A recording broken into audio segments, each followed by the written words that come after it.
ബി.ജെ.പിക്കല്ല പ്രതിപക്ഷത്തിനാണ് തങ്ങളുടെ പിന്തുണയെന്ന് നവീൻ പട്നായിക്കിന്റെ ബിജു ജനതാദൾ. നേരത്തെ ബി.ജെ.പിയെ പാർലമെന്റിൽ നിർണായക ബില്ല് പാസാക്കാൻ സഹായിച്ചിരുന്നവരാണ് ബിജു ജനതാദൾ. ആദ്യ രണ്ട് മോദി സർക്കാരിനും ബി.ജെ.ഡി പ്രിയപ്പെട്ടവരായിരുന്നു.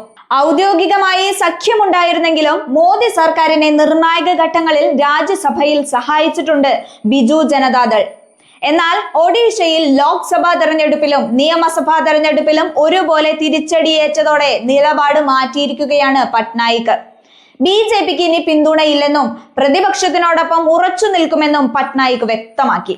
കേന്ദ്രത്തിന് എല്ലാ പ്രശ്നങ്ങളിലും മറുപടി പറയാൻ ബാധ്യസ്ഥരാക്കും. സംസ്ഥാനത്തിന്റെ വികസനത്തിനും അതുപോലെ ഒഡീഷയിലെ ജനങ്ങളുടെ ക്ഷേമവുമായി ബന്ധപ്പെട്ട എല്ലാ കാര്യങ്ങളും ബി.ജെ.ഡി എംപിമാർ ഉന്നയിക്കും.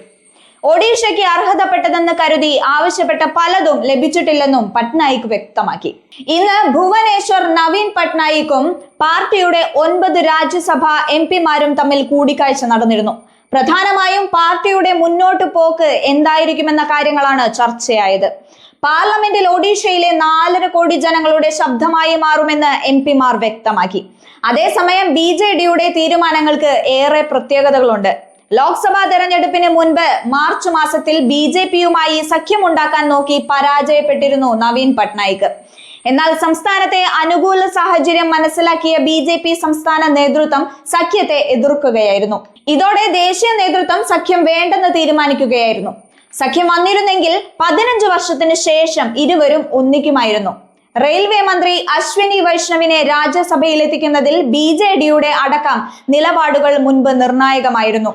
ഡൽഹി സർവീസസ് ബിൽ പാസാക്കാനും മോദി സർക്കാരിനെതിരെയുള്ള അവിശ്വാസ പ്രമേയം പരാജയപ്പെടുത്തുന്നതിലും നിർണായകമായ മുത്തലാഖ്, ജമ്മു കാശ്മീർ പുനഃസംഘടനാ ബിൽ എന്നിവ പാസാക്കുന്നതിലും അടക്കം ബി.ജെ.ഡിയുടെ നിലപാട് നിർണായകമായിരുന്നു.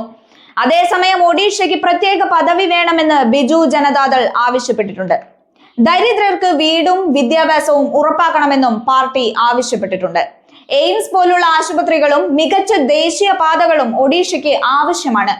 കർഷകർക്ക് മികച്ച താങ്ങുവിലയും അതുപോലെ ആവശ്യമാണെന്ന് ബി.ജെ.ഡി പറഞ്ഞു. നേരത്തെ ഇന്ത്യ സഖ്യവും ബി.ജെ.ഡിയെ സഖ്യത്തിലേക്ക് ക്ഷണിച്ചതാണ്. എന്നാൽ ഇല്ലെന്ന നിലപാടായിരുന്നു നവീൻ പട്നായിക്.